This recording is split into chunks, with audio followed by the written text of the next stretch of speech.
Se nos pide considerar la transferencia de calor en estado estacionario entre dos placas paralelas que se encuentran a una temperatura de 300 Kelvin de un lado y 200 Kelvin del lado opuesto, separadas a una distancia de 1 centímetro. Se supone que estas superficies son completamente negras, por lo cual vamos a considerar que el valor de la emisividad es de 1.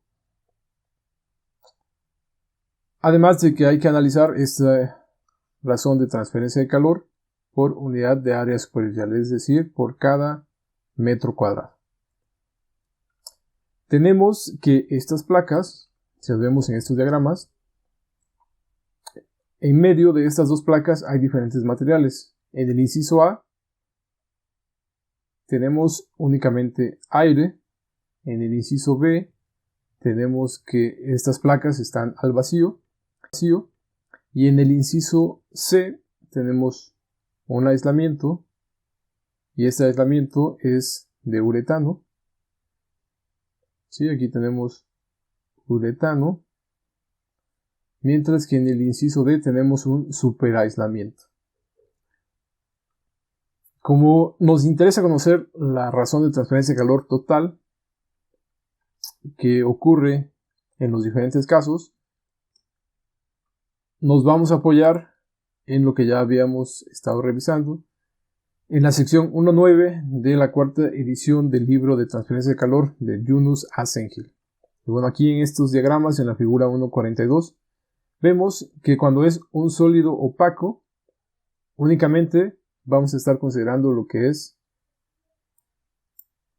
la conducción. Es decir, para el inciso C y D aplicaría única conducción. ¿Sí? Aquí es conducción y conducción. Regresamos a este diagrama y vemos que para el vacío, que es el inciso B, únicamente vamos a tomar en cuenta la radiación. Mientras que para el inciso A, que tenemos un gas, podríamos considerar que es este de aquí, un gas.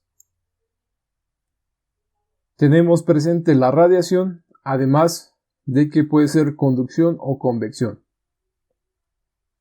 Bien, entonces en este caso, para el inciso A tenemos presente la radiación y ahora hay que decidir si utilizamos la convección o utilizamos la conducción.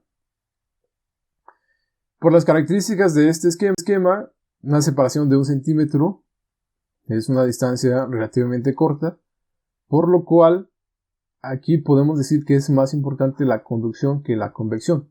La convección se lleva a cabo por las diferentes corrientes de aire que puede haber, el flujo, el intercambio de las corrientes frías con las corrientes calientes en el interior de esta placa, ¿no? Pero si consideramos que esas placas tienen algún estancia en la parte superior o tienen algún otro tipo de barrera, la convección no sería tan importante aquí, por lo que nos vamos a inclinar más por la conducción. Entonces, bien, tomando estos antecedentes, tenemos que para la conducción, que dijimos que es la que vamos a estar ocupando, para el inciso A, vamos a ocupar la ley de Fourier, que era esta, nos decía una constante de conductividad, en este caso pues va a ser para el aire, el área superficial, por la delta T, entre el espesor. ¿Sí? Introduciendo este signo dentro de la ecuación, esta ecuación nos va a quedar de esta manera. Bien, para la radiación, esta es la expresión que hemos estado utilizando. Simplemente hay que buscar este coeficiente, que es la conducción, y aplica, dijimos, en todos los casos. Para el inciso A vamos a tener conducción, para el inciso C y para el inciso D vamos a tener conducción. Entonces necesitamos este valor de K para todo lo demás, ¿no? Para los diferentes materiales. En el caso de la emisividad es 1 para todos los casos, la constante es la misma y esta área superficial dijimos que va a ser 1 metro cuadrado. Entonces aquí no tenemos mayor problema, la temperatura de la superficie y la temperatura de los alrededores también ya la tenemos, ¿no? Es decir, la temperatura de la superficie, vamos a analizar la razón de transferencia de calor en este sentido, que es de la región de mayor temperatura a la región de menor temperatura. ¿Sí? Por lo tanto, la temperatura de la superficie va a ser 300 Kelvin y la temperatura de los alrededores, vamos a considerar esta frontera como nuestros alrededores, y esta va a ser la temperatura de 200 Kelvin. Bien, ya tenemos toda la información. Solo nos faltaría encontrar estos valores para estas constantes. Para ello nos vamos al apéndice de la tabla A15, apéndice 1 de este libro, la cuarta edición, y vamos a encontrar aquí para el aire, propiedades para el aire. Nos interesa la conductividad térmica, ¿no? A una temperatura de, dijimos, una temperatura 300 y 200 Kelvin, la promedio sería 200 Kelvin, que sería el equivalente a menos 23 grados centígrados. Tomamos ese valor, interpolamos y estimamos que la conductividad del aire a 250 Kelvin es de 0.219 watts metro grado centígrado. Para el uretano, también en los apéndices, en la tabla A6, vamos a encontrar por aquí las propiedades para el uretano,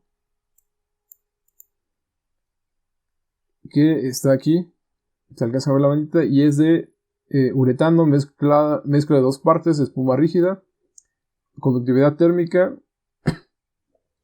en watts metro Kelvin es de 0.026.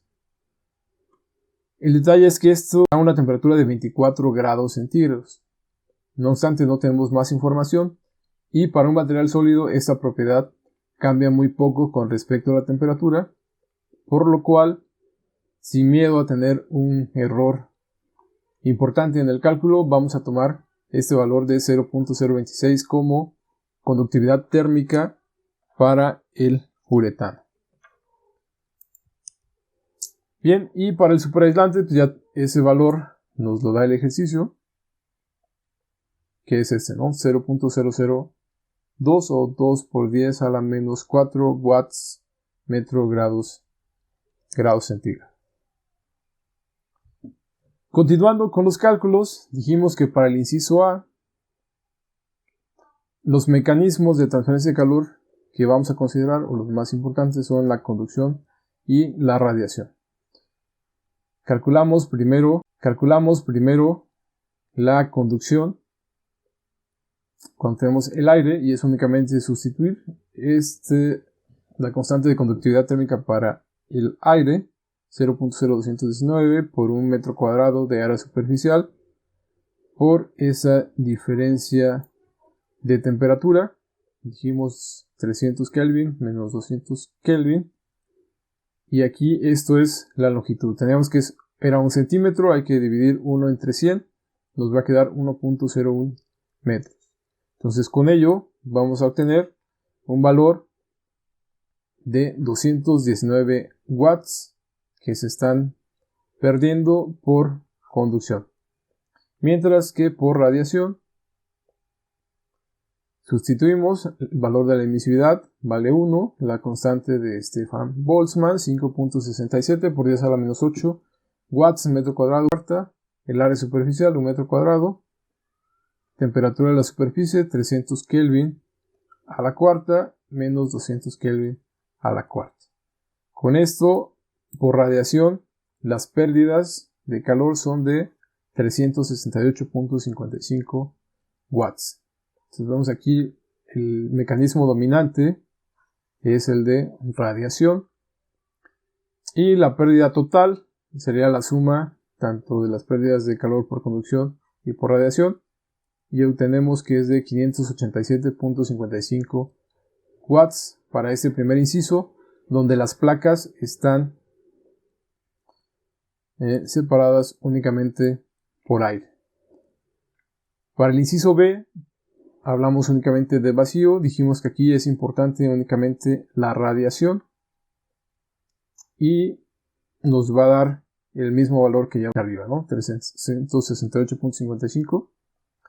Sustituimos la emisividad, la constante, la delta T, ¿no? Pues es decir, los datos son los mismos, por eso únicamente nos da el mismo resultado. 368.55 watts por radiación cuando se tiene vacío. Cuando tenemos los aislantes o materiales sólidos rígidos, únicamente dijimos vamos a considerar la conducción. Para ello ocupamos la ley de Fourier. Recuerden, había un signo negativo aquí, pero ya lo introdujimos dentro de la ecuación. Por eso se invierte este orden de las temperaturas, T1 menos T2. Haciendo la sustitución correspondiente, aquí sería el valor de la conductividad térmica para el uretano, 0.026 por un metro cuadrado por delta T entre el espesor, que es de 0.01 metros, y por conducción se tiene que, cuando tenemos uretano, las pérdidas de calor son de 260 watts. ¿Okay? Y cuando tenemos el superaislante, únicamente cambia el valor de la conductividad térmica que ocupamos. Aquí ocupamos la conductividad térmica para el valor de la conductividad térmica para el superaislante, que es 2 por 10 a la menos 4 watts metro Kelvin por un metro cuadrado de área superficial por esta delta T entre el espesor. Nos da que se pierden únicamente 0.2 watts. En base a esto podemos ver la importancia de utilizar aislantes en las construcciones para evitar las pérdidas de calor, principalmente durante el invierno y lo mismo en el verano, ¿no? Si refrescamos el interior, queremos que el calor del exterior no nos afecte y se siga manteniendo, ¿no? De aquí la importancia del desarrollo de nuevos materiales con estas características de superaislantes. Que el uretano es más bien conocido como el unicel, material de ese tipo, aunque si lo comparamos con un superaislante, pues nos da mejores beneficios en cuanto a la limitación de la pérdida de calor, aunque aquí habría que hacer una relación costo-beneficio, ¿no? El superaislante puede ser muy efectivo en limitar esas pérdidas de calor, pero su costo puede ser muy alto, ¿no?